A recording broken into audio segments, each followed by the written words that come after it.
TCA, it's exactly what you think it is. Those are the days, man. You can just... Hello, everyone, and you're listening to The Good, the Bad, and the Geeky, episode 302. Before we get into... This 302? Yeah, this is 302. 302? 302. Wow. I know, right? Wow. Right. Yeah.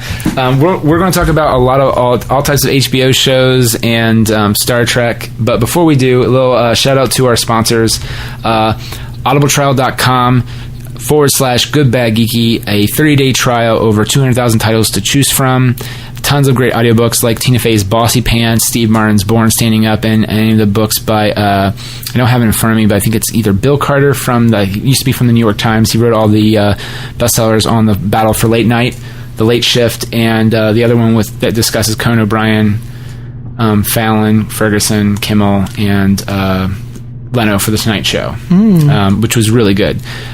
You might walk away with a different opinion about Conan O'Brien, is all I'll say, because I was very pro Conan O'Brien. Anyway, great series of books. You can get them all. Or I think they also added Harry Potter, if that's your jam, which it's a good jam if you dig it. audibletrial.com/goodbadgeeky. And then our other sponsor is Pack Rat Comics. They host our PackRatComics.com. That's our new one officially, I guess. I'm okay with that. I don't know. Yeah, I'm fine with that. If you go there to the website, or actually go there in person in the heart of Old Hilliard, Ohio, tons of comic books, graphic novels, t-shirts, board games, and much more. They're also the host of the GBG Live. Give them a shout out. They're pretty great. So yeah, and of course you like other sponsors like It's All Been Done Radio Hour and UTMT. You can get that information in our show notes. But you know what? Speaking of It's All Been Done, we have...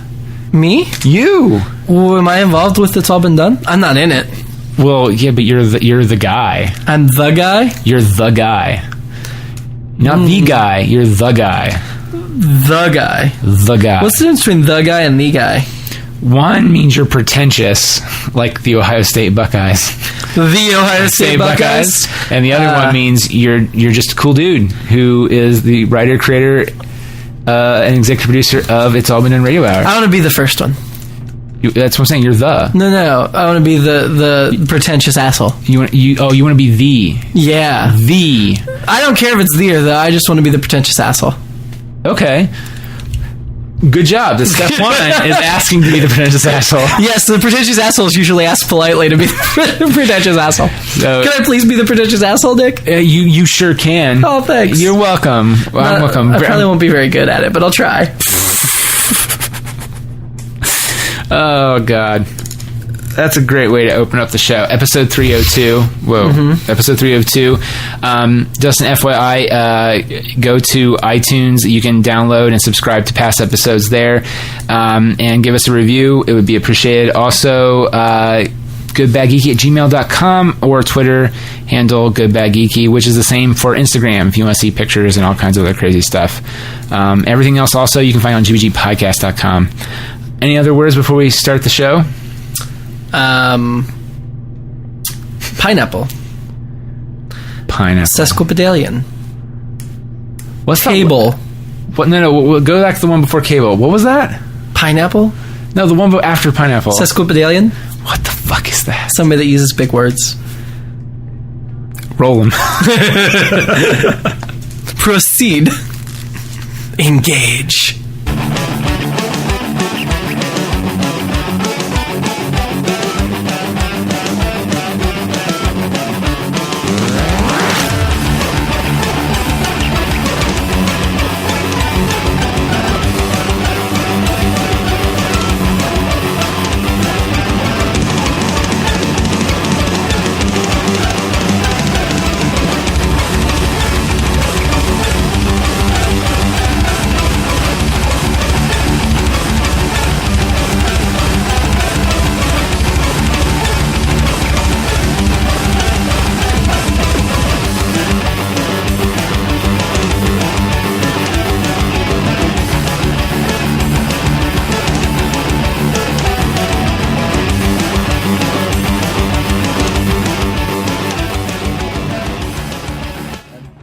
You can always lie. All right, and welcome out everyone to this episode of The Good, the Bad, and the Geeky. Let me turn my mic so it is more appropriate to the way I'm facing. And as you've heard in the opening, which, all the wonderful things we're going to talk about. All the wonderful things we talked about, but also you're here. I am. That's right. And now, what act of God has moved you to get you to come here today? Oh, it's not an act of God. I know. God's in the center of the universe on that planet that they blew up. Never mind. Which is kind of a reference to the main topic of today's episode. Yeah, I see what you did there. But no, you took off because we did a 48-hour film festival. Project, right? Which, well, not the festival. We didn't do the festival. We did the project, which will be aired during the festival. Yes. Yeah? I think so. Well, when you say festival, people are like, oh, they went to a festival. We didn't go to the festival. We made a movie in 48 hours. And by we, I mean mostly Shane and Cody. But we helped. You helped more than I did, because you were there earlier. No, man, I had not done that much exercise in so long. And really, I was just standing there and snapping a clipboard. Mm-hmm. So by the time that we got to your place, which is one of the final shooting locations, I was took a nap. Oh, Jesus. Though, well, I think I was really out for like 5 minutes. Not even Were you that. out of the part where I said $5 to anyone that goes and makes out with him? Yes, I was out for that. Okay. I was out for that.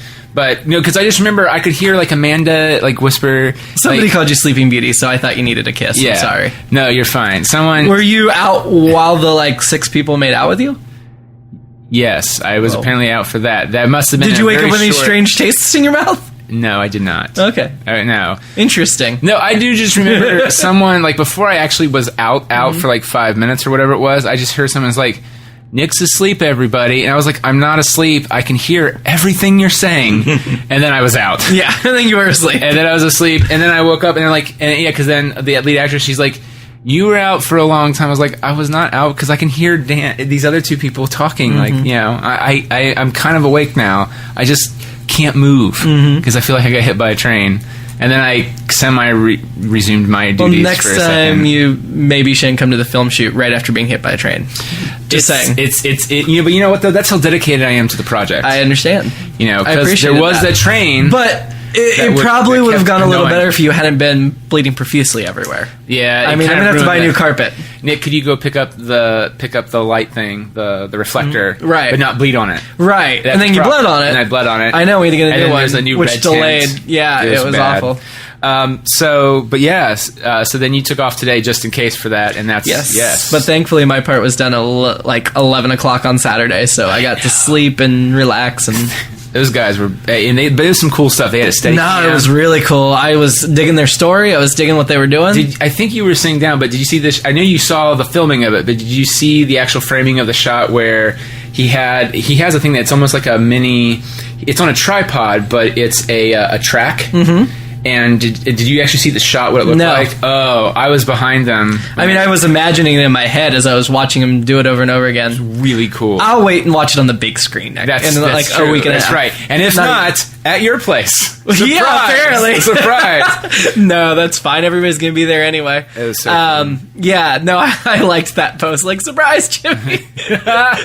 Which, obviously he knows that I had no problem. I'm excited to see it. And I think I'm going to go see it on the big screen the day before, too. Well, originally I was like, well, how long do these have to be? Is it 7 to a half hour? I don't know. And he's like, no, it's 7 minutes at the most. I was like, oh, good. 4 to 7 minutes. Good. So, if we pay $10 to get in, it's not going to be an all-night thing. No. It'll be an hour, 2 hours. I want to say there's 10, so at most 70 minutes. Right. Depending on what they put in between. So that's a deal. It's a bargain. Yeah, I mean it's divided into 3 showings, so we're only going to one of the 3 sets. Right. Yeah. But still, that's awesome. You don't have to spend the whole night there going, oh, when is it? Okay. I mean, not to say the other people who worked really hard on their 48 film project. My guess is some of them will be great and some of them will be shit, and then there'll be some mediocre ones in between. But that's why I'm saying and hopefully it's like going to Sundance every year.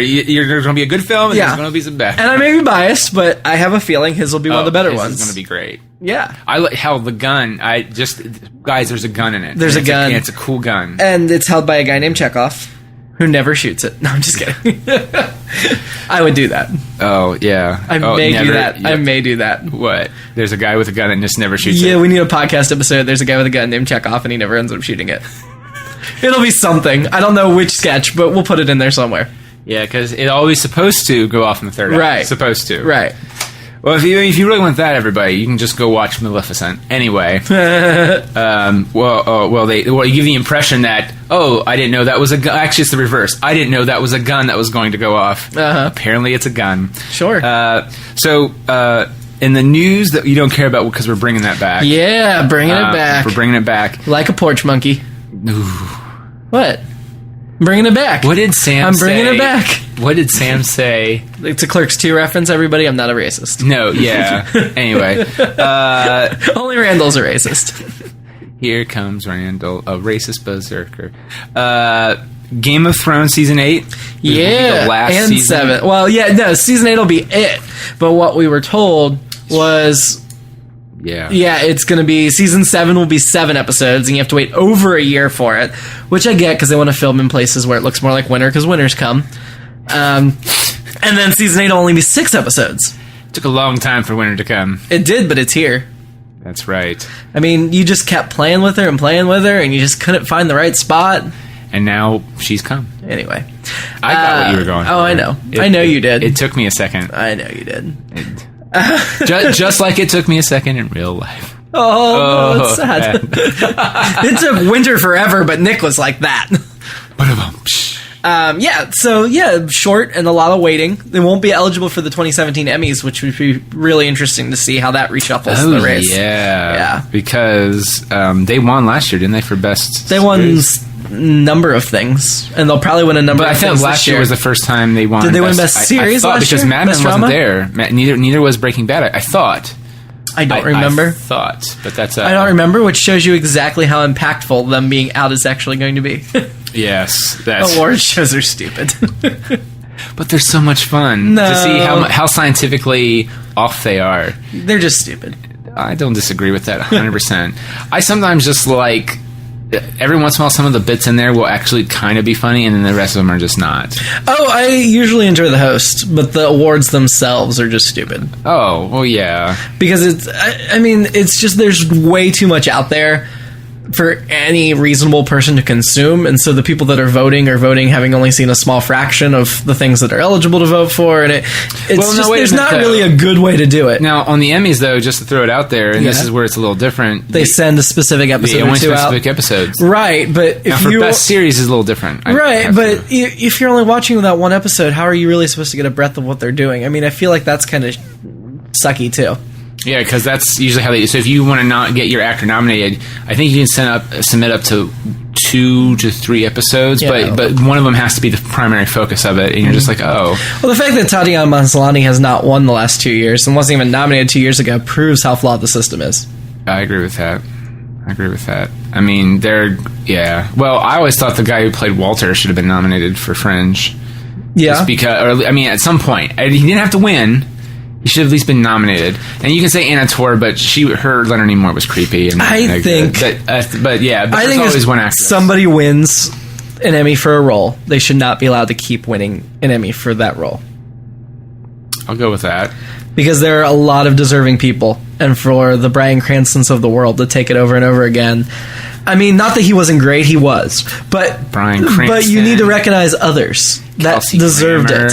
David Hyde Pierce, Dennis Franz. Lots of people. Lots of someone people. Made a comment. Alec Baldwin. Oh, Jesus, yeah, Alec Baldwin. Hugh Laurie. For House, yeah. I'm just saying, there's a lot of deserving people. I don't think it's fair for the same person. Because Steve Carell was nominated but never won. Right. And that's and I feel like there's usually multiple deserving people in any given year. Yeah. And so the fact that one person gets it and then gets it over and over again based on popularity contest or whatever, it's just not fair. That's why I don't like award shows in general. We have a lot to reconsider now on the pro award show side, which there's not really a lot there to pro to begin with. So no, exactly. No. This is a lot of HBO. We'll just get all the HBO stuff, sure, because we were talking beforehand. There's just a lot of it. Mm-hmm. Sesame Street. That's because they just had some big press conference or something. Well, that's why there's so much television. When we're recording this right now, the TCA. Yeah, TCAs are going on. Is it? I thought. This is the television critic that doesn't know. It's because I can't actually go travel to those places, so I don't pay attention. I remember, and I'll say this, I don't care. Yeah. Because because we don't really interact that much, but I enjoy Bill Lawrence a good deal. Yes. But one time during Cougar Town, he's like, "Hey, you're," because I was writing consistently at the time. He's like, "You're going to come to the TCAs, right? We'll go get it. We'll hang out. Well, a big group of us." And I was like, I can't afford to go down. And ever since it was just kind of like, okay. He thought you were a real critic. He did. And it made me sad. I feel like I'm one of those people, like, I've been around long enough. I've written tons of articles. Yes. I know a lot of other television critics. I've been on a couple of those trips that, thankfully, like, marketing studios, marketing companies have paid for.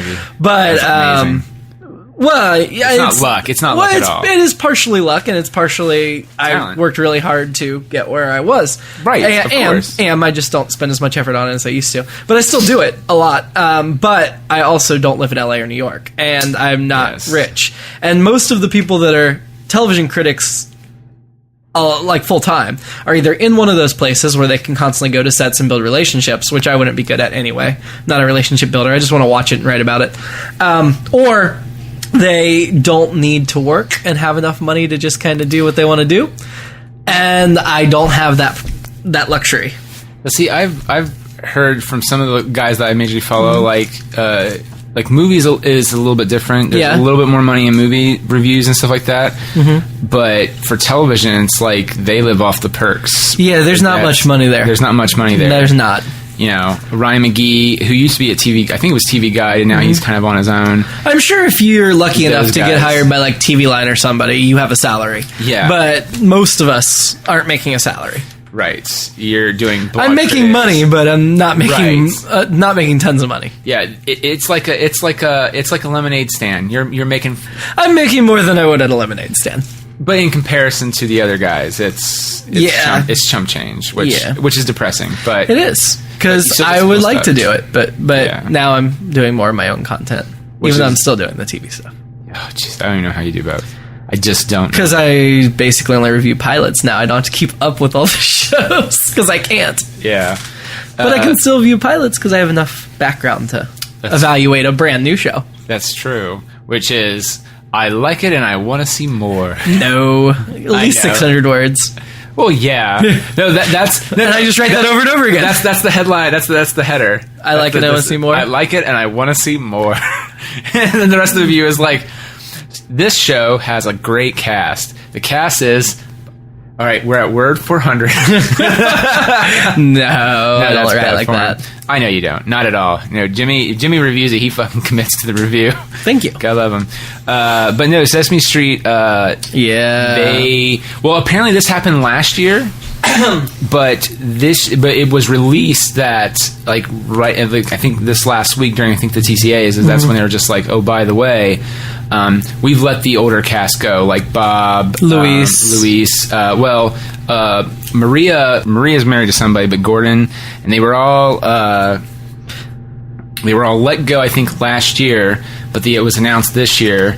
And of course, someone, I think, interviewed him. I think it was Muppet Cast interviewed him, and Bob was just like, yeah, it was HBO. They didn't want us there. Which they have now denied.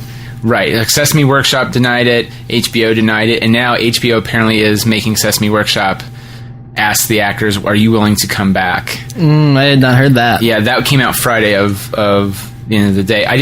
That was the headline, is that HBO is reaching back out to the actors and inviting them back. Because they had said they were still, the release I saw is they were still going to represent the show in public events and things. Yeah. They just weren't going to be on the show anymore. But it's not a good sign when you have them publicly doing the events and saying, why aren't you on Sesame Street anymore? And going, HBO didn't want us there. Yeah, which they're saying it wasn't HBO that asked them to do it, but you never know. Yeah, but here's the thing too. I will throw this out there. HBO did ask that they redo the set when they went over to, because they gentrified Sesame Street is the storyline. Because I actually watched the first episode. Because I'm a nerd like that. And I actually still watch Sesame Street every once in a while, just for the. Do you? Yeah, some of their bits are hysterical. Just to get a refresher on the alphabet and such. Not always. Some of their bits are actually clever for kids, like the Mad Men one. I saw it. I was not that impressed. I thought it was funny just because, because how are you going to talk about Mad Men, or how are you going to do a Mad Men parody on Sesame Street? And the Game of Thrones one was pretty funny. You didn't like the Game of Thrones one? Not really. Oh man, what about House of Cards? You see the House of Cards? I did, and I don't think their parodies are very funny. Fair enough. I'm sorry. No, it's okay. I thought they were hysterical. So that's why I still kind of watch those. So that's interesting. And other HBO news, lots of new shows are coming up there. We got Westworld. Which had a 2-month production delay. Yeah. But I think they're hoping it'll be the next Game of Thrones for them. And also, it's produced by J.J. Abrams. It is, but he's not writing it or anything, but he's producing it. I think he hinted at on another podcast where he hinted at that there were a few shows that fell through the cracks, and that was kind of one of them, because he was doing Star Wars. Yeah. And then when he got to it in time, I think it was that and Person of Interest where he's like, because he usually has a person that's in charge of that, and she did a really good job. It's just that there were some. If he was there, he would have been like, no, we got to fix this now this way, and not kind of like whatever. Yeah. And he didn't. He was really nice. He didn't blame the person that was in charge of the shows for him when he was gone, because he was like, she kept me in the loop at all times. But if I was actually there and not having to direct a whole like gigantic franchise movie, I could have like steered the ship a little bit better and just said to both like HBO and this other network, don't you can't cancel that show just yet, and let's work on it this way. And the only show that he had on the air that got canceled was Person of Interest. I was like, that's a bummer, but I heard the ending was good. I've not seen it yet, but yeah, Westworld. Anthony Hopkins is in it. A bunch of people are in it. Evan Rachel Wood. Yeah, isn't it also the girl from Jeffrey Wright? Jeffrey Wright's in it. Yeah, I didn't know Jeffrey Wright was in it. Yeah. And also, I like Michael Crichton, which is what it was based after. Yeah, it's a big sci-fi epic. I'm assuming. I mean, it's huge budget. HBO basically said we don't mind the extra expense because we want to make sure it's done right, which is what they have to say. I don't trust anything that comes out of HBO anymore. Well, I don't trust anything that comes out of most networks' mouths because it's all PR bullshit. But HBO probably less than most. Well, and tell the listeners why. I think it's a very valid reason. I think. Well, you are at the feet of the teachings of the TV Grim Reaper. That's why. That certainly contributes. It certainly contributes. And the bullshit that he calls it is the PR Jedis. The PR Jedi, yes. And he's not wrong. He's not, because networks will come out and say great things, glowing things about a show that they cancel a week later. Yeah. He does not watch any of the shows. He only looks at the facts and the figures of the viewing numbers and the trends. He's an analyst. Yeah. He's not a fan. And he has a good sense of humor. He's snarky. He's kind of an asshole, but he's got a good sense of humor about it. Like when Gallivant got renewed for a second season that nobody thought they'd get because the ratings were shit. They titled their season 2 premiere a new season, aka Suck It Cancellation Bear, because he was previously known as the Cancellation Bear at the time, and he thought that was hilarious. He's like, that's awesome, I love it. I'm fine with that. If you want to tell me if you get a third season, you can tell me to suck it again, because I'm still saying you're not getting a third season. But he likes to, anytime there's a mistake made, he goes and analyzes it, and that helps with his future predictions. So like Gallivant, he eventually found there was this huge tax credit for filming in Britain at this point that probably made financial sense of why they gave it a second season. Well, Netflix announced why in the same vein, because he also said Agent Carter would not even get picked up by Netflix or anybody. Right. And well, he does not say things won't get picked up. He says he does not analyze whether it'll get picked up or not. It's always a long shot, but there's no way to predict yet because it's still too new and too few shows have done it that he doesn't have any models to predict if it could be picked up by somebody else. I do know that he just says it's very unlikely for it to get picked up because statistically very few shows Netflix announced why the TCAs why Agent Carter wouldn't get picked up because they were actually wanting to pick it up. The logic though being is that when a network show like that was formerly on network TV and tries to go to that model, unless it goes to another network, there are other licensing deals in place throughout the entire world that Netflix would actually lose more money out paying those off to get just to become a Netflix original. Yeah. Compared to, like, now if it's a cable company, it's a little different, like AMC. So that's why it was easier for it to transition to The Killing. But like Agent Carter, it's a Disney show too. Yeah. And like that makes sense. The broadcast networks, there's a lot more money involved. Right, and they already have licensing deals in place. And he goes, it would have taken us way more money. It would have cost 2 more seasons technically to get just 1 more season. And that's not even covering the cost of the season. Yeah. Just to get the licensing stuff worked out to move it there. That makes total sense. And you're just like, that sucked. Because he was just like, actually, we felt it would have been a good brand fit for doing a darker noir Marvel show. Great. And then he's like, but we just can't do it. And which I was like, but he was disappointing, but I was like, well, thank you for explaining that, because everyone else was like, we're sorry, we're just going to take a pass at it right now. And you're just like, well, shit.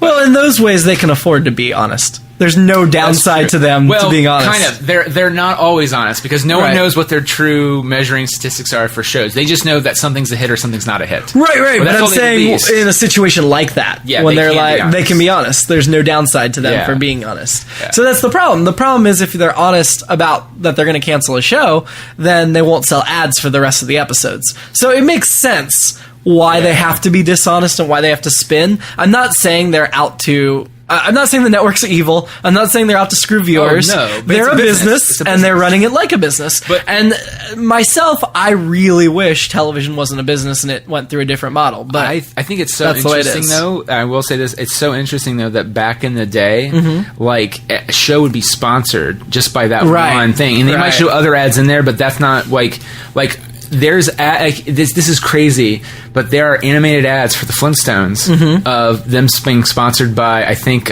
Carlton cigarettes or something like that. And literally, it shows Barney and Fred smoking a cigarette while the women do all the work in the yard. And they go, well, Fred, we want our cigarettes too. And you're like, what the? It's a little jarring. It's a little jarring. But again, granted, that was also an adult show when it first premiered. Now it's a Hanna-Barbera like kid show, But I was saying, but all those shows like that, the game shows, Rocky and Bullwinkle was General Mills. I mean, every show, the Honeymooners. Yeah. I Love Lucy. And the thing is, they cut all that shit out now because they want nothing to. It's very bizarre to me because I Don Draper. It's Don Draper. It really is Don motherfucking Draper. Yep. So anyway, HBO. Yes. Jon Stewart. Yep. We have all been dying for news about Jon Stewart. Seeing him on Colbert was delightful recently. It was. It made us miss him. His voice is it's sorely missed. No, I just mean it's really sorely missed in this election cycle because it's not just fun. It's actually really important. And it reminded us how important it is and what we're lacking by not having him. So I'm thrilled that he's now expected to have a show on before the election come September, October. The other thing thing is that I think... animated, though, which I'm not a fan of, but they did say he'd star in it. He's helping make it, and it's going to be like a quick turnaround, like he can do it in real time, so he can do current events immediately. It's not like Simpsons where you have to wait 2 years. It'll be more like South Park where he's making it that week before it goes to air. Which is really cool. Yeah. But I do find it funny is my fiance watched Last Week Tonight with John Oliver, and I love that. Oh, that's just so good. Her comment was, is he every night? And I'm like, no, honey, that's why it's called Last Week Tonight, because it's one day. John Oliver is the closest thing we have to Jon Stewart right now, and he's brilliant and wonderful. Yeah. But 30 minutes a week just doesn't quite fill that hole. And Sam B is a close second, but then you're up to 40 minutes or 50 minutes a week, you know what I mean? Yeah. And Jon Stewart would deliver 80 minutes a week of commentary or 88 minutes a week of commentary. We're just and he's just got a different perspective. Like I respect what he's trying to do with the show. Yeah, but I watch Bill Maher, but he is definitely biased. He's definitely right. Yeah, I mean, you watch Bill Maher with a knowledge that you're seeing something skewed and one-sided. Yes. Yeah. Whereas Jon Stewart is more fair. Jon Stewart's a lot more fair. He gets both sides of the fence. Yeah, and but he doesn't go both sides equally, but that's because both sides don't deserve it equally. That's true. And I feel like if you say they do, you're kind of missing the point of what's going on. It's like when you say Hillary and Trump are both shit. They are both shit, but one of them is a lot worse shit than the other. Yeah. It's not really a race. Trevor Noah on The Daily Show, and Trevor Noah has God love him. He just has not been as good as I wish he was. But on The Daily Show this week, he's like, I don't even understand how you guys think it's a race right now. I don't understand how this is a close race. He's like, they say you need to look at this objectively, like, you know, without the bias of liberal or conservative leanings. He's like, I am looking at it objectively. They're not even close. One is clearly a much better choice than the other. Even if they're not a good choice, one is a much better choice than the other. Yeah. No, I agreed 100%. And it's... Well, John Oliver, when he tackled climate change, he was like, okay, if we're being fair and balanced, like Fox News isn't, but claims they are, that does not mean we have to give 50% of the time to climate change scientists and 50% to climate change deniers. Right. Because 98% of scientists agree that this is happening. 2% don't. So if we're being fair and balanced, we should be giving 98% of the time to the side that says it's real, because that's what most people with knowledge believe. Right. And you don't get much more of a consensus than 97, 98%. I mean, that's basically 100%. But as John Oliver also said, as per that little bit with Newt Gingrich, you can have all the facts you want, but I feel that you're wrong, and that's all that matters. That is insane. It is. And I know it's not every Republican, but right now that's what the Republican Party is. And that sucks. That's what Fox News has been for a long time. Yeah, it sucks. So Jon Stewart. Anyway, politically, I'm just really excited to have Jon Stewart back. No, it's going to be awesome. And it's going to be. Is it going to be once a week still, or is it, I think it's probably going to be once a week. Okay. And then when Colbert gets canceled, he can go join the Johns on HBO. Which is sad. Colbert is not doing well. Yeah. And they're getting real desperate. They're bringing his character back so much. His character's starting to really... Even when they don't say it's the character, it's the... when he does the Flickerman whatever bits with the blue wig from the Hunger Games, that's the character. You know what I mean? Mm-hmm. Yeah, but if they did transition into that character, wouldn't you be okay with that? Yeah. But I think, and I had a big discussion with my buddy Chase, who's your buddy Chase too, about Chase is just like, that's not the CBS brand. They're not going to let him do it because that's not what they want. That's not what their viewers want. It's too polarizing. And I'm like, but at this point, he has nothing to lose. So either go down swinging and give it a shot and try it, as risky as it might be, or you're going to be canceled anyway. Yeah, and then James Corden will take his place. Which I like. Corden would never steal a time slot. He's way too genuine for that. His handling of this has been, I respect Colbert. I love Colbert. I'm not going to step on Colbert's toes. Yeah. But if Colbert was let go and Corden had nothing to do with it, then he might take the slot. He wouldn't steal it. But no, that's what I mean. He would definitely take it. I would think he would take it because it's a better. Well, and I think Colbert I think Colbert would reach out and give his blessing preemptively because I think Colbert's a decent human being. Well, and also that'd be my guess. I don't know him personally. Well, no, but just what I've seen from Colbert. But also, CBS then would be able to actively compete against who their biggest foe is, and Jimmy Fallon, which would be Jimmy Fallon. Yeah, Jimmy Kimmel's a distant third. Yeah, like when Kimmel does beat both of them, it's not by much usually, and it's a really special episode. Exactly. Which Kimmel's funny, but he's on ABC. ABC doesn't have the long history of the brand of the late night stuff. Right, Kimmel is their brand, really. Right. To be honest with you, he doesn't have a follower like the other two networks do. No. Yeah. So no, it's a two horse race. Yeah, which is just so interesting in some ways. But anyway. It's so outdated. But yeah. A little bit. I love Colbert. I wish him well. I don't like his current show. I don't love it either, yeah. I still skim it every night, but I'm not a fan. You can tell, though, when he gets guests that he really likes. Yes. Because the interviews are actually interesting. But if he doesn't, you can tell it's just kind of a BS. I think we've discussed this at length on the podcast, I hope. About my opinions on Colbert. So go back and listen to a past episode that Nick will edit in there, right? Yeah, no. I know. It's too much effort. I know. Actually, have we really talked about that at length before? I think we have. Like when he was leaving, I think I gave my strong arguments on why he shouldn't leave. That's fair enough. In Comedy Central. Let me see. And I think the reality has borne those arguments out. Well, let's do a quick wrap up here on other stuff. Sure. Just, Kevin Smith is going to do the Buckaroo Banzai TV show. I heard that from you a few minutes ago. That's right. During show Just prep. Before the show. During show prep. We prep, guys. That's surprisingly. Quentin Tarantino, Richard Kelly, and Edgar Wright are the people he wants to direct, and he's been reaching out to. And it's probably typical Kevin Smith BS, and thus will make it somewhat a reality. But so yeah, Gilmore Girls premiered Black Friday. Yeah, that'll be interesting. Yeah, will the women stay home to watch Gilmore Girls, or will they go out shopping? Or this woman right here, talking about myself, will be staying home and watching Gilmore Girls. Just saying. I don't know. Actually, no. I don't go out to Black Friday bullshit. I go out for like one thing, and that's all I do, because the rest of it I do on Amazon. Yeah, no, I do all my shopping basically on Amazon. But I'm super excited about Gilmore Girls. And then last but not least, before we move into our main subject, which is Harry Potter and the Cursed Child. You were going to say something, and I was like, no, hold it for the show. Sure.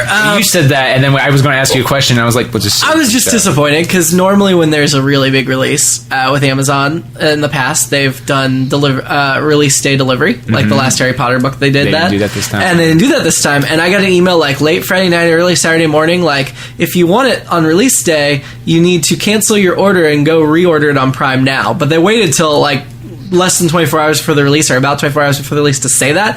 And as we had previously discussed, Saturday we were doing the 48-hour film festival. Yep. So by the time Sunday morning came around and I like looked in my account and saw they hadn't even shipped yet, I was like, what the hell? So I tried to cancel the order so I could get it through Prime Now, but it was too late, too close to shipping, so they couldn't cancel it. So as of when I came over to the studio to record today, I still have not received my copy of the book. So I'm very disappointed. Because quite honestly, it would have been hard to tear myself away from it to come over here and record today had I received it. Whew. But if it's there waiting for me when I get home, you know what my evening is going to be. Yeah. Well, I just remember the one day, I think it was you and Kayla went to Barnes & Noble, was it just you? No, I don't know. For a midnight release? Yeah. I've never been to Barnes & Noble for a midnight release. You went to somewhere I went to Kroger once with my brother and my sister. I think it was the last book. You got it at a midnight release, I thought, because... I did at Kroger with David and Melissa, two of my siblings. Okay. Yeah, because then you read it because we're like, Kroger's not going to have lines. Barnes & Noble will be insane. And I grilled you the next morning because you stayed up all night. No, I didn't. Because David and I both got it. And Melissa just came with us because she was tagging along. I just know, like, the very next day, you had it completely. I read about 150 pages that night, but it was already after midnight, and I don't stay up. And my brother David stayed up all night reading. I was like, I'm going to sleep for about 6 hours, then get up and finish it. I had it finished by like 4 p.m. the next day. So by the time I slept. I asked you, Yeah, but you were grilling me while I was still reading it. David only beat me by like 2 hours, even though I slept like 6 or 7 hours. So I was like, that's what you get for not sleeping. Yeah. Because I just remember I was asking you questions, and you're like, I'm not that far yet, I don't know. Yeah. I remember you texted me throughout the day. And I was like, God damn it, that fucker's reading the Wikipedia page. He needs to actually read the book. No, this was when we were living together, I thought. Because I remember you were on your couch, and you're like... I thought you were texting me. Mm-mm. What year did that come out? I have no idea. I'm going to double check. Well, okay, I might be getting the books confused. There's so many of them. There's like seven. It might have been the sixth one, I thought. The sixth one, I was house sitting for the Midkiffs, my aunt and uncle, when that came out. So I think it had to be Death and I read it at their house. Because I just remember, I have always said that Snape is, Snape. Yeah, and you and I had a different opinion. And I don't like predicting either. Yeah. Well, But yes, you had strong opinions about Snape, and I was like, I don't know, and I'm not going to predict, and she's a brilliant writer, blah, blah, blah. Not that she wrote this new one, but she collaborated, gave a blessing, so I'm excited. I thought she helped with the basic outline of it. I think she helped, but she did not write it. Yeah, because it's actually the book came out July 21st, 2007. I need to work backwards on my timeline. I got married in 2009, so you lived with me. I lived with Amanda that last year, so she lived with me like mid-2008, 2009. 2007... I had been in that apartment. You had not moved in yet. You were still with your parents. You moved in like a couple of months later. Yeah, in November. Because it was Thanksgiving weekend, I thought. It might be. I don't remember that exactly. But you moved in late 2007. This was July. I just remember I was drilling you on your couch. On your old, not the pink one. It was before the pink one. I thought you had another couch. That might have been after the fact, but you were definitely texting me when it happened. Okay. Yeah, man. Regardless. Yes, sorry. Regardless, we talked about it, and yes. I wish I had already had Harry Potter to read. Yeah. All right, so news you don't care about, that's, You don't care about, so it's done. Yay! Now the big contender, so to speak, the main course, the entree, with a side of shrimp. Why not? If that's your thing. I'm not a big shrimp fan. What's your side? What's your favorite side? Like an extra entree they add to the steak or whatever. If I get a steak, you get 2 sides usually, so I'll get like salad and French fries. But if you get an extra something, what would the extra be? Well, it depends where you get the steak, but if I'm at someplace like Outback, there's going to be a bloomin' onion in there. It's your fucking bloomin' onion. It's my bloomin' onion? Yes, it's your bloomin' onion. It's the pied. I thought it was the actual stick. It's everything. Okay, it's everything. The prime rib is what I usually get. But anyway, yes. I would like to hear your opinion first. Okay. Sorry. Precursor, I would say is I like the second one a lot. This is Star Trek Into Darkness. I like Star Trek Into Darkness. I don't love it. Okay. I appreciate that they did a Wrath of Khan, whatever, kind of redux. It was a combo Space Seed and Wrath, which wasn't really earned. Yes, and the thing is that's bad as that Benedict Cumberbatch. Is it Cumberbatch or Cumberbatch? Cumberbatch. It's wonderful. Yeah, everyone's wonderful in it. Sure, and even the ending, I've said this before. I hate the whole in the normal Enterprise, apparently you just walk up, you twist the thing, and this one's well, I rewatched the 2009 Star Trek and Into Darkness last week or the week before, and it looked like they went into the little chamber like that was in Wrath of Khan, but then went through a tunnel into another chamber behind it. But yeah, it was showing you what was wrong with why that we had to go action packed and bigger. Right, but so this one though, it felt like okay, I really loved it a lot, but. Things I think that was what some people might say is a con is that it just really felt like a normal episode of the original series, but with a bigger budget. But after the other 2 movies, I was honestly very fine with that, and it also I felt like it redefined all the purpose of the characters in the Abrams verse or the Kelvin universe or whatever that the characters were kind of missing before, but the original cast always kind of had that little drive. Before, because it's true, Kirk just joined in the Kelvin timeline, just joined it on a dare. He didn't really do it because he wanted to model after his dad, and it's like, well, because his dad was alive in the prime timeline, right? And now it's a question of, do you want to keep doing this? The whole thing with, and again, I thought it was a beautiful, touching tribute to Leonard Nimoy, I think that was written before he passed. I think so too. But it felt like it was more amped up because of that, or just knowing about it. And then I fucking cried like a little girl when they showed the full cast picture at the end, and you're just going Star Trek 5 or 6. Yes. And there's a part of you go, okay, the back of my mind as a fan, I go, oh yeah, this is the 50th anniversary movie, kinda. Yeah, because the 50th anniversary is 2 months away. Right. And the Franklin was...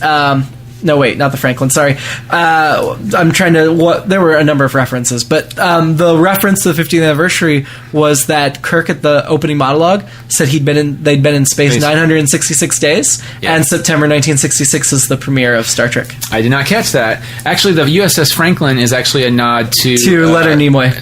And that was after his death. No. The registry number is 326. Oh, but the actual name Franklin is not. Right, that's the Gene Roddenberry's original vision. Or no, Yorktown was the Gene Roddenberry's original vision. God damn it, I'm mixing up all my references. No, I read it was the director's choice because his dad is it's Justin Lin is the director. His dad he likes Star Trek. His dad would always make a point. He's like, we're going to watch Star Trek tonight. Nice. And his dad's name is Frank Lin. Nice. And if you notice, there's actually a little bit more of a space between the K and the L. I didn't notice so that was a love letter to his dad because his dad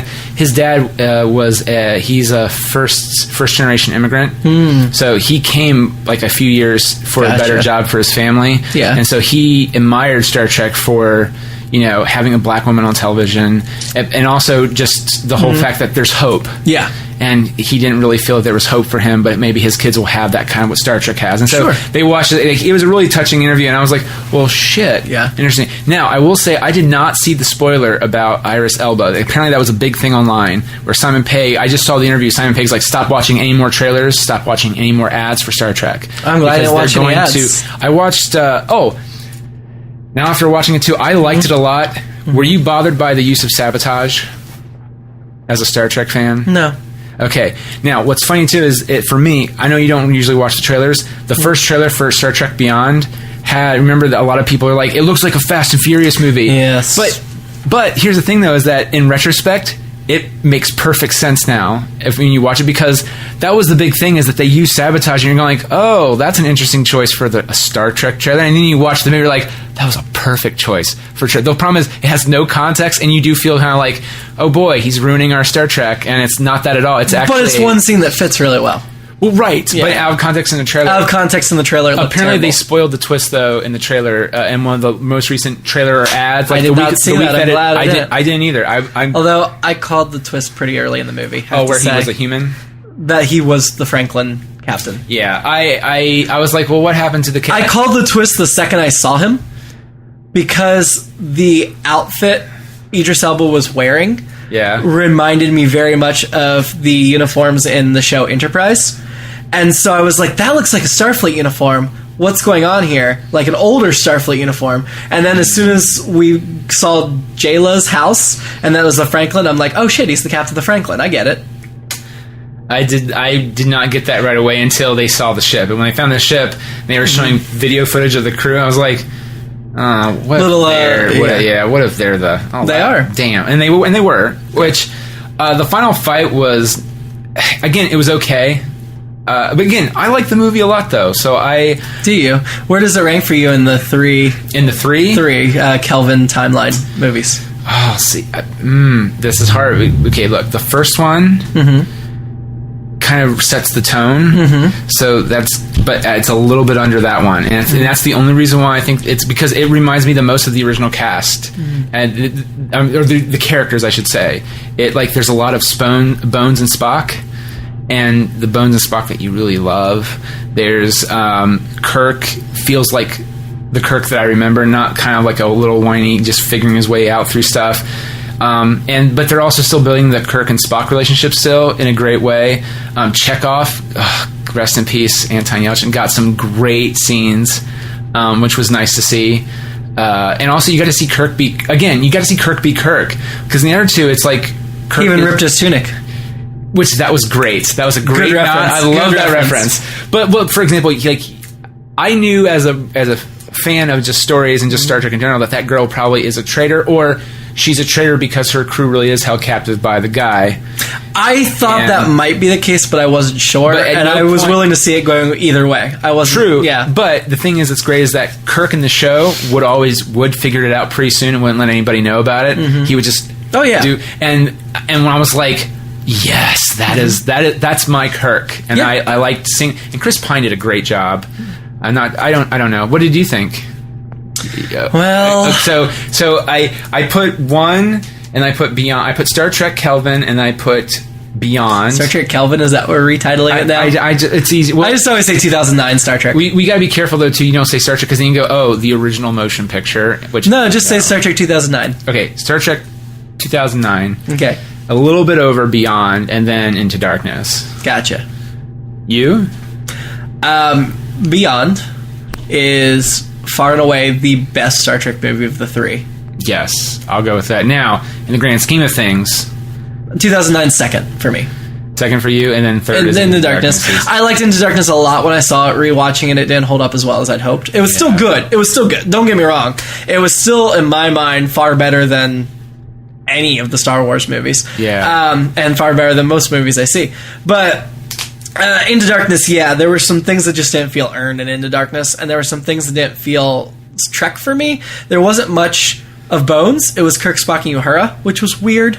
Not that I mind Uhura, not that I mind their relationship, because there was always a special friendship in the original between Spock and Uhura. They both kind of fell on the same wavelength a little bit, but it changed the chemistry of the characters, and I wasn't really a fan of that. I liked her, but we needed Bones too, because that's the linchpin. This movie was by far the most true to what Star Trek always has been. Right. That's why I loved it. Like you said, the Spock McCoy stuff was great. Although I will say there are 3 or 4 little issues I have with the movie, but they're little. Overall, it's a great movie. And one of them is the fact that Bones could fucking fly that alien spaceship. It's ridiculous. Well, he didn't do it well. It doesn't matter. So they were like, Sulu, can you fly the Franklin? They're not even sure, even though it's another Starfleet vessel from a little bit ago. But Bones, a doctor who was never technologically savvy, can like fly an alien spaceship with no prior knowledge, just jumps in and can fly it. No, they're making Bones a little too action oriented, a little too, I don't know. Yeah, that was ridiculous. But then that led to the Bones. Had Spock flown it and Bones been along, even in Spock's damaged state, I think that would have been truer to the characters. But I'm sure they just wanted to give Carl Urban something kick-ass to do, which, whatever. I thought he had plenty of kick-ass stuff to do. Then Bones should not have kick-ass stuff to do, is what I'm saying. No, he shouldn't.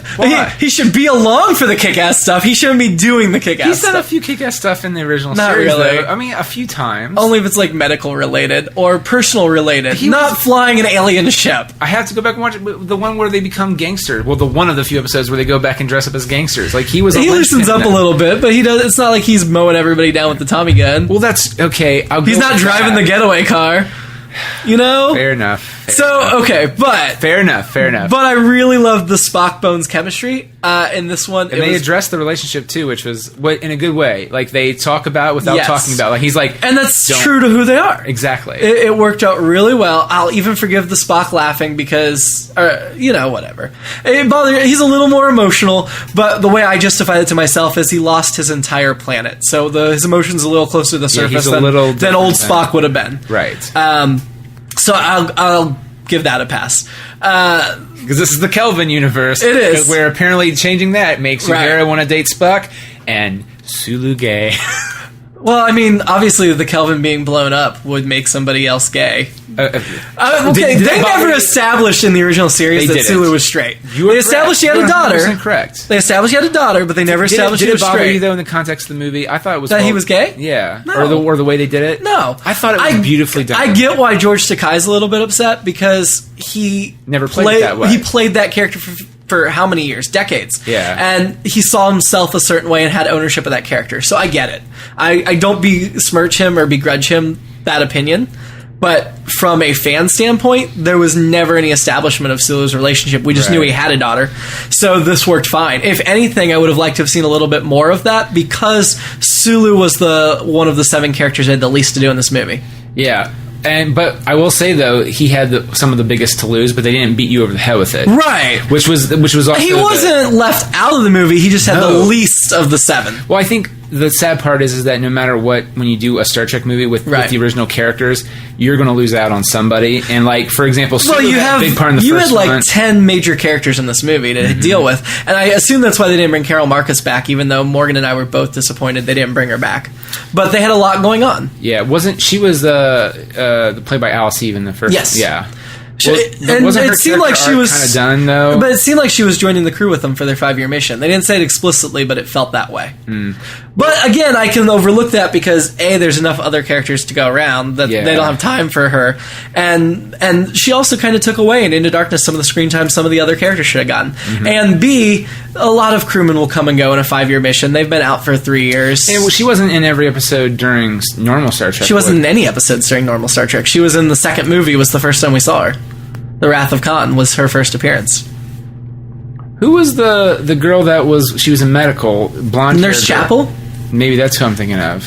Who got a mention in 2009, and then Into Darkness, they had Carol Marcus mention that Chapel had transferred out to the edge of the galaxy, and I'm like, that's stupid. We never get to see Chapel. Yeah. And we never get to see Rand either.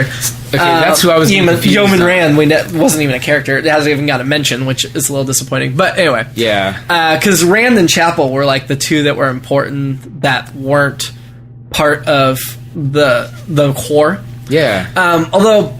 if you look at the series, there were only 2 main characters in season 1, and there were only 3 main characters in seasons 2 and 3. The first season, Kirk and Spock were the only main characters. Seasons 2 and 3, it was Kirk, Spock, and McCoy. None of the other actors were ever main characters. They were all only in about half the episodes. And so, while this felt truer to the spirit of the show of the original Star Trek because of the type of mission, the type of adventure, the whole peace and unity stuff, it did what the movies did better, which was serve those other characters who were so important. Because Scotty, Uhura, Sulu, Chekhov were never main characters in the show, but they were important. Yeah. And the movies, they were main characters of those movies. Right. And so this movie made them main characters as they should be, whereas 2009 and even Into Darkness kind of minimized most of them. And even They should let Simon Pegg write all their movies. I was about to because he gets those characters. And what I loved even more is part of what's bothered me a little bit, and I know this is kind of petty, but they fancied up the Enterprise too much.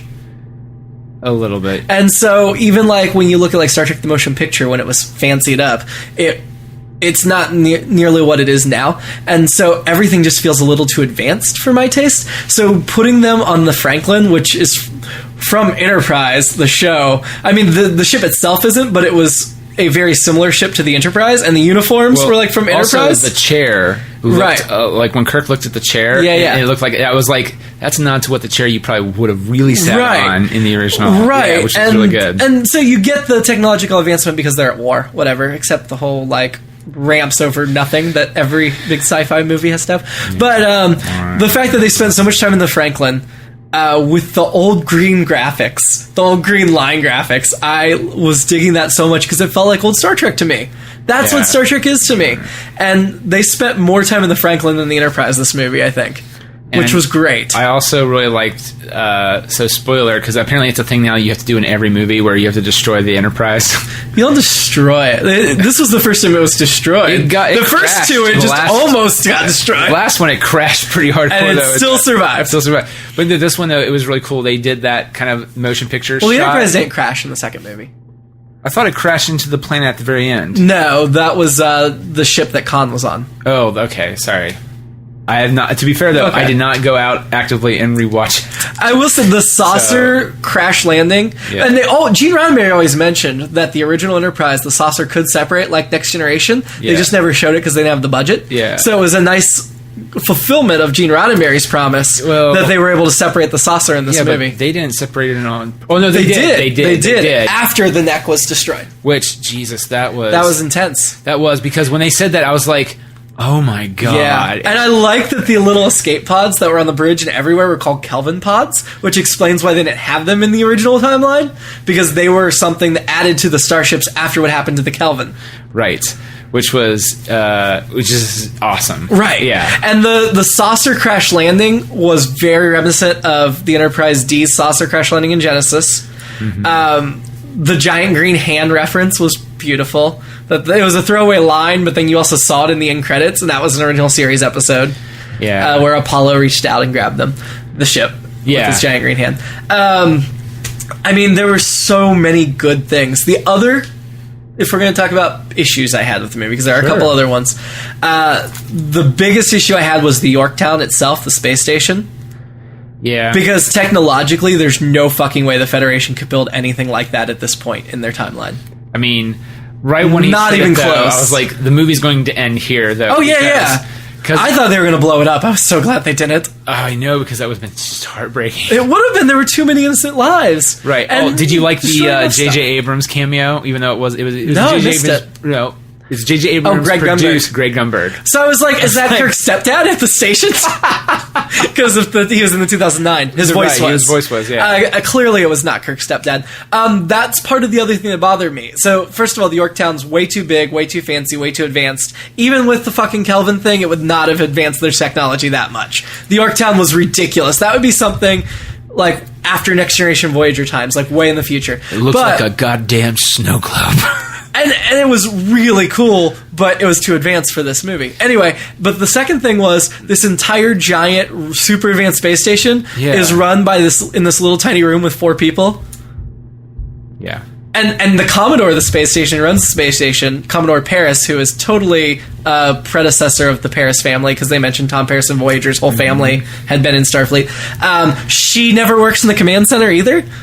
I know her scenes were filmed later and inserted later. They weren't part of the original movie. Yeah. And her scenes were necessary. I don't know why they weren't part of the original.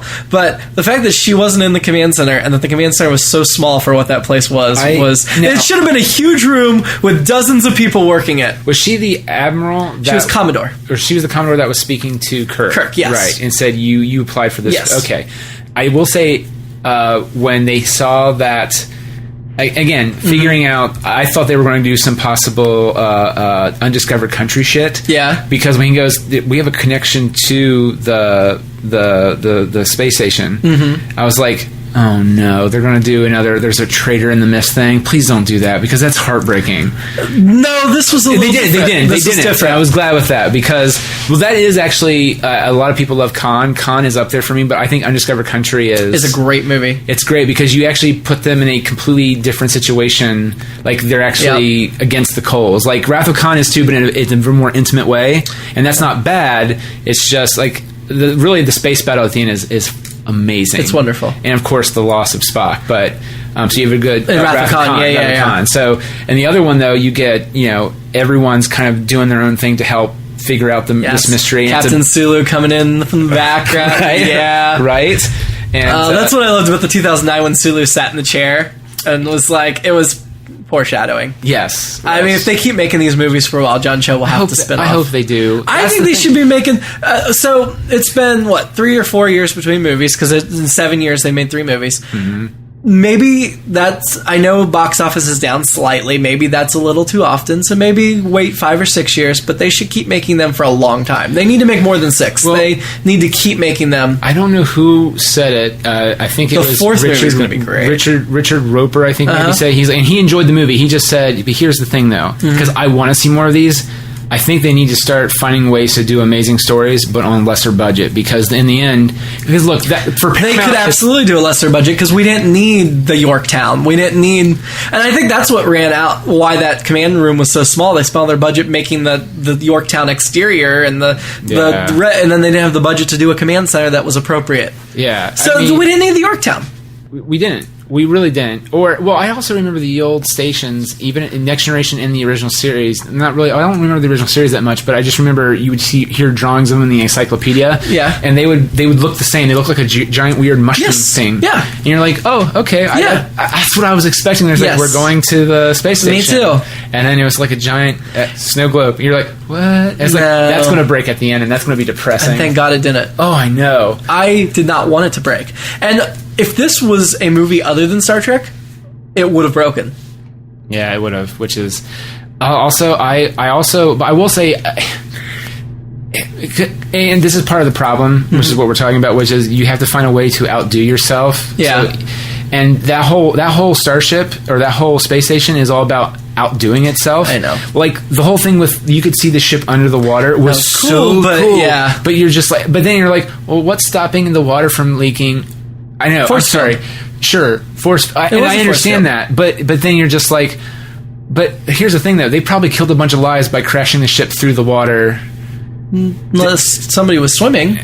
Well, right, but the water would fall through the force field. No. So the way this is easily explained to me is in the shuttle bay. When they launch a shuttle. Mm-hmm. I think this is more next gen than original, because I don't think they had the technology in original, but the shuttle would go, there would be a force field at the end of the shuttle bay that was keeping out the vacuum of space, and the shuttle could go through that force field and out into space without depressurizing the whole shuttle bay. Oh. So I assumed it was the same type of force field. Okay. Alright. Give it that? Yeah, okay. Sure. If it can hold out space, it can hold water. Yeah. It's space. Right. Space. The stuff with Kirk's birthday was a great throwback to the original movies. All of them getting a drink at the end and looking up. Like, so many of the original movies ended them, like, on the bridge, looking out the space together, and it felt like that kind of scene. With the cast all together. Now, and then, like, the drink toast, and then the little shot of Chekhov. That was... Now, we'll say this, though. Yeah. Did you notice that in that final shot, I could not see him. I could not see Anton Yelchin in that final shot. They were all he may not have been, but they don't always have.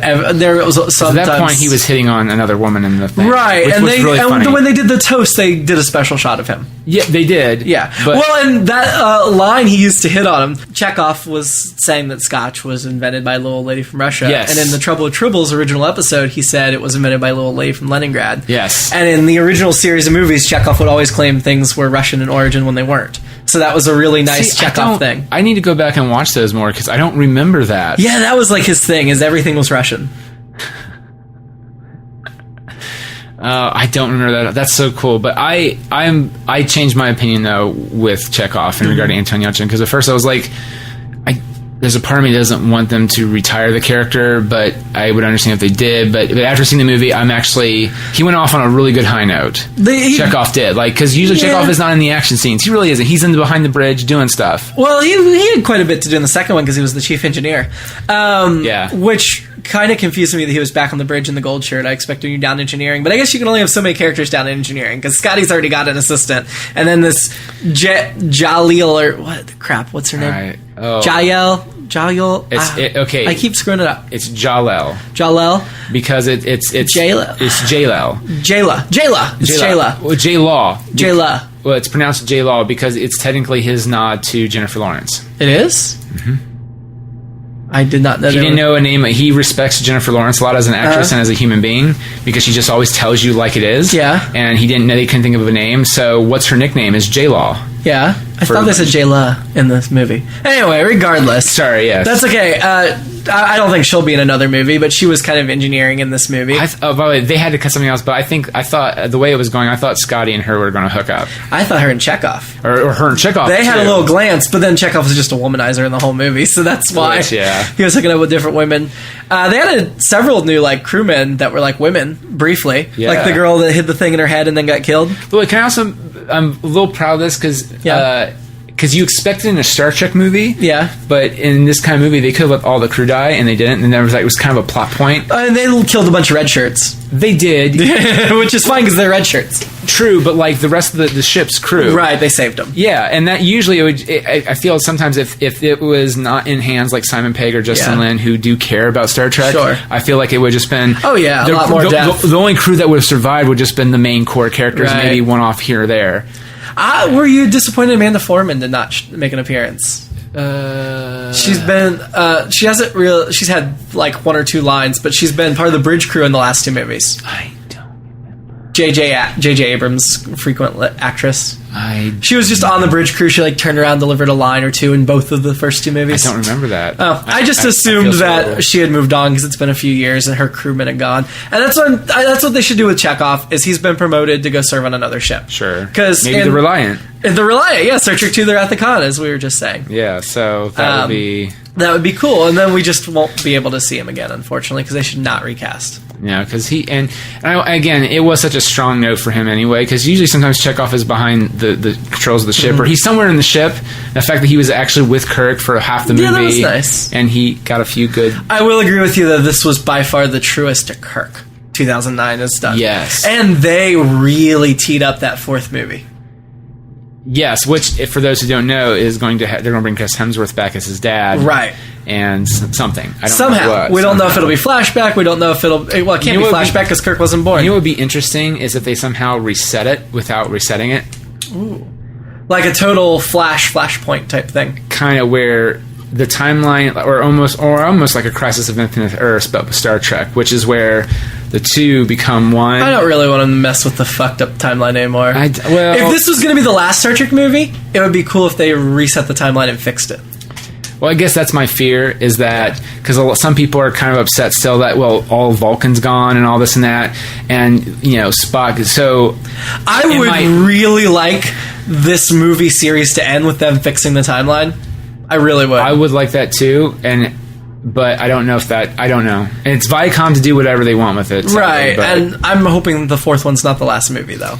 Yeah. So they can't reset the timeline. I hope not either, because if they make more movies like this one... Yeah, this was great. What we talked about, though, too, I do hope that they find ways to make it more presentable for less money. Yeah. And it still be cool or whatever. Maybe Jayla could replace Chekhov. Because I was like, they probably won't bring her back because there's not room for another character, but she would make a great replacement. Her star's on the rise. I didn't know that. I thought it was... I didn't know who it was, but the person who I thought it was not her. It's the girl who was the bad guy in the Kingsman Secret Service. I haven't seen that yet. She was... if you've even seen the pictures of the trailer of the characters, she's the bad guy that has the swords for legs. I don't know. Which I didn't think it was her. I thought it was somebody else. No, she was excellent. I thought it was Emilia Clarke, honestly. That's who it Oh, was. no.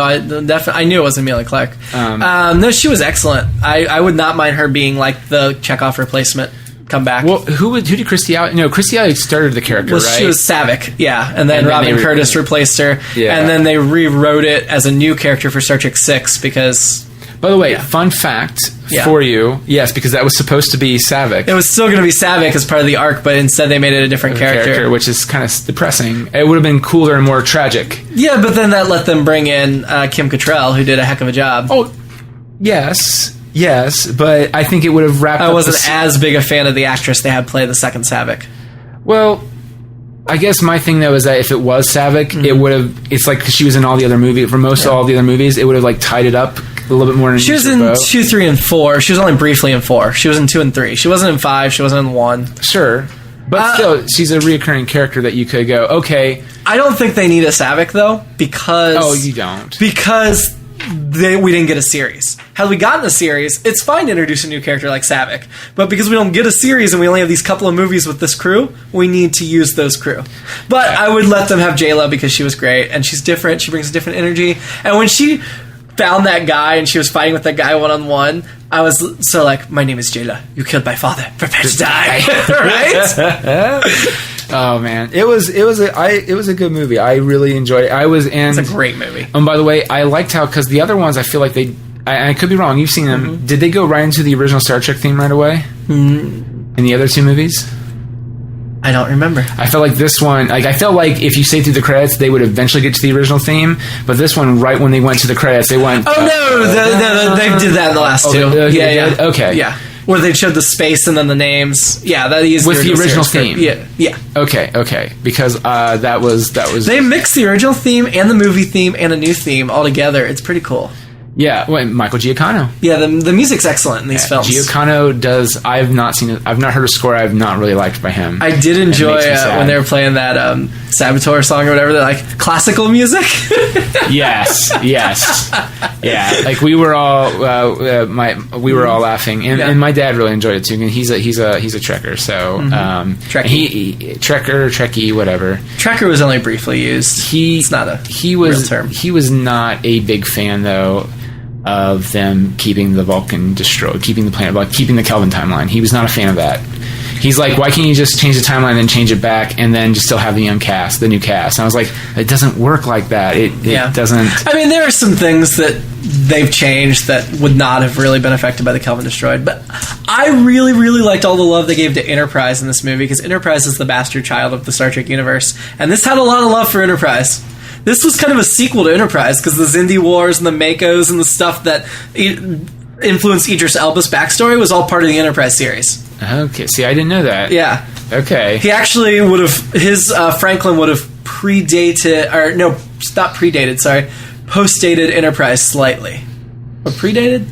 I don't know. They're right around that time because the Xindi War and stuff were all things covered in Enterprise. See, I didn't know that. I figured that at some point there was something bad that happened. And the Franklin was designed to look very similar to the NX-01 Enterprise. Yeah, no, I just was like, good love for the Enterprise. Sorry.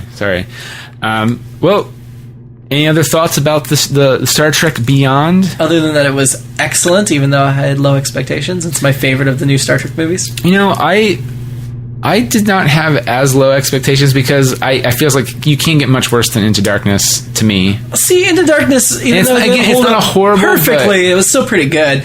But the trailer and I only saw the first trailer that made it seem like a Fast and the Furious movie, and I was not into that. And thank God it was. Let me put it this way: would you be opposed to Justin Lin directing the next one? Not at all. See, that to me is the biggest telltale, and also, and I would not be opposed to Simon Pegg, who was the other guy that wrote it with him. Simon Pegg and his good friend. I'd say keep the writers and director. I agree. Well, here's the thing. Justin Lin, he did... I know you... If you do watch the Fast and Furious movies, he did make them more palatable. Like, they're heist movies at this point now. Okay. And I only saw the first one. I did not enjoy it. It's not even the same type of movie. Because that's a car race movie. It's a drag movie. Yeah. This is like literally... It's like almost like an Ocean's 11 with fast cars and Vin Diesel... doing his little, we got 3 minutes to do this, and then The Rock shows up, Kurt Russell shows up, they say some funny lines, and stuff blows up, and they ride cars through buildings, and you're like, cool. I just say that the trailers they played before Star Trek Beyond all looked awful. But were they? I don't remember them all, but I know they were all awful. But they did Magnificent Seven, and halfway through Magnificent Seven, I leaned over. Like that one? No, I leaned over to Morgan and I'm like, "It's Ocean's 11 in the Wild West." And she's like, "Yes, it is." Oh, that's what it was. Yeah, that's what the original was, kind of. But no, I didn't think they had any good trailers. Wow. See, I liked them. I thought the Magnificent Seven looked good because, technically, the original one was the Seven Samurai, but in the Wild Wild West, but in this new one, it's a mixture of. And with the cast, I'd see it, but I wouldn't see it in theaters. Wow. See, I'm actually pumped for that. And the other one that I'd see, but not in theaters, was the new one with Britt Robertson. The guy, the kid that was born on Mars and then comes back to Earth. Oh, I thought that looked... Well, that looked great, but I'd see it on, like, HBO for that. That looked like a tier... Well, actually, the first thing my fiancé and we leaned over, I was just like... It was a young adult book in space. Was this a young adult book? Yeah. And she's like, I don't know. I don't think so. It looked like it. But yes, it did. It did. But... I don't mind those, so... I don't. The one with the monster trucks, though, looks horrible. Did you see that one? Where they find... It's technically a kid. It's like Free Willy, but with aliens and monster trucks. No, I didn't see that one. It's horrible. This kid finds an alien or something like that, and it likes to hide... It likes to eat metal. So it hides in a junkyard, and it actually replaces the engine of a big monster truck. Yeah. And so literally it can do all these kinds of crazy things, and you find out that it has a whole family here in the government. Is that a young adult novel? No. I think it's called Monster Trucks, or like haha, there's a monster in the... I get it. Yeah, that one does not look... Yeah. And it's the girl from Suburbia, or what's the one show was on ABC? She was Suburgatory. The lead girl from that. She's the love interest / Jane Levy? Yes. Okay. Yeah, she's in it, and you're like, oh... This is what you're doing now? Or maybe you made this a few years ago before you... Probably not. Yeah. All right.